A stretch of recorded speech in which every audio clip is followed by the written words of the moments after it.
മഴ ജോൺസൺ മാഷ് കട്ടൻ ചായ, പിന്നെ കറുമുറ കഴിക്കാൻ മുറുക്കും മിക്സ്ചറുമൊക്കെ. പക്ഷെ വാങ്ങുമ്പോഴറിയണം ഇതിലൊക്കെ എന്തൊക്കെ ഉണ്ടെന്ന്. എന്താണ് ഫുഡ് കളർ അഥവാ ഭക്ഷണത്തിൽ ചേർക്കുന്ന നിറം? ഭക്ഷണത്തിന് നിറവും ആകർഷണവും ലഭിക്കാൻ ഉപയോഗിക്കുന്നതാണ്. നിറത്തിനായി ചേർക്കുന്നത് സൺസെറ്റ് യെല്ലോയും കാർമോസൈനും.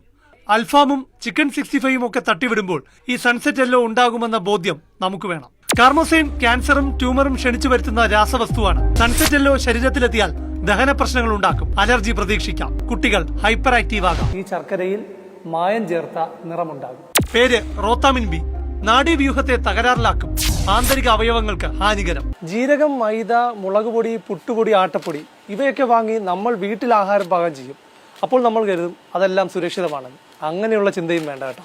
പരിശോധിച്ച പല സാമ്പിളുകളിലും ക്ലോർപൈറിഫോസ് ഉണ്ട്. ഒരു കീടനാശിനിയാണ്. ഇത് നാഡീവ്യൂഹം തകരാറിലാക്കും, കുട്ടികളിൽ വളർച്ചാ പ്രശ്നങ്ങൾ ഉണ്ടാക്കും. കുട്ടികൾ കഴിക്കുന്ന ബേബി റസ്ക് അടക്കമുള്ള സ്നാക്സുകളിൽ ടെട്രാസൈൻ എന്ന രാസവസ്തു കണ്ടെത്തിയിട്ടുണ്ട്. ശ്വാസകോശ സംബന്ധമായ അസുഖങ്ങൾ, ഗ്യാസ്ട്രിക് പ്രശ്നങ്ങൾ, ഇതിന്റെ പ്രത്യാഘാതങ്ങൾ വലുതാണ്. ചുരുക്കത്തിൽ പറഞ്ഞാൽ ഓരോ പരിശോധന കഴിയുമ്പോഴും നിറങ്ങൾക്കായി അപകടകരമായ രാസവസ്തു ഉപയോഗിച്ച ഭക്ഷ്യപദാർത്ഥങ്ങളുടെ പട്ടികയിൽ ഒരു കുറവും ഉണ്ടാകുന്നില്ല. ഇതൊന്നും സാധാരണക്കാരന് പരിശോധിക്കാൻ കഴിയുന്ന കാര്യവുമല്ല. അതിനാൽ ഭക്ഷ്യസുരക്ഷാ വകുപ്പിന്റെ പരിശോധനാ വിഭാഗം എപ്പോഴും ഉണർന്നിരിക്കണം.